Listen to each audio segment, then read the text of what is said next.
Le trading demande beaucoup de patience et surtout si vous voulez trader les devises, sans vous mentir, ça demande beaucoup de patience. Les gars, vous savez quoi? Je vais vous présenter quelque chose ici. Voilà ce qui se passe actuellement sur mon graphique.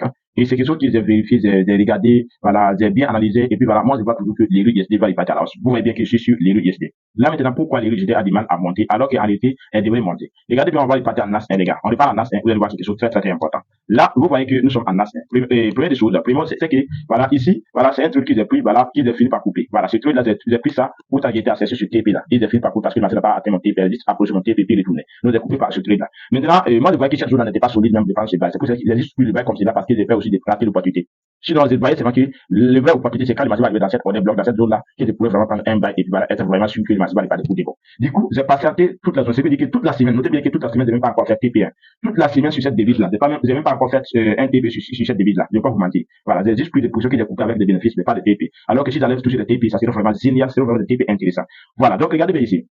Maintenant, ça, c'est avec l'annonce. Voici la raison pour laquelle aussi, moi, je souhaite vérifier les annonces et tout. Les annonces comme les NFT. Moi, je ne traite pas les NFT. Moi, j'attends que le moment des NFT vient, et puis ça prend, et là, maintenant, je me base sur l'analyse technique que je fais pour prendre mes positions. Donc, du coup, ça, c'est le mouvement de l'NFT. Après l'annonce de l'NFT, c'est ça qui a envoyé ce mouvement-là. Et le marché est arrivé exactement sur la zone qu'ils avaient tracée. Parce qu'ils avaient mis un rectangle à ce niveau. Ils avaient mis un rectangle à ce niveau, en disant qu'avant que les NFT soient publiés, ils avaient mis, voilà, ils avaient mis, un rectangle comme cela à ce niveau, en disant que si le marché arrive ici et qu'il me donne des configurations, ça va prendre un bail et targeter maintenant à chercher ce plus haut-là. Voilà. Regardez bien, vous avez placé tout, les gars. C'est pour vous dire, voilà, si vous voulez faire le trading, il faut bien faire vos analyses. Regardez bien, vous avez targeté à CCN TP à ce niveau. Voilà, en prenant ma position juste sur les messes comme cela. Juste sur les côtés de ces bougies-là. Et puis voilà, j'ai mis, voilà, mon top loss comme cela. Top loss un peu serré, comme cela. Donc, du coup, les marchés, comme vous avez bien vu, les marchés a commencé à évoluer. Arrivé ici, elle a créé une résistance qu'elle a du mal à casser. Arrivé ici, les marchés a du mal à casser cette résistance-là. Donc, du coup, elle revient sur le support ici, et puis elle repart. Elle revient sur le support, elle repart. Donc, du coup, voilà, depuis cette position, elle est revenue, elle m'a pas fait sortir en top loss. Elle est revenue encore par finir de couper. Comme j'ai coupé cette position, comme j'ai coupé cette position maintenant,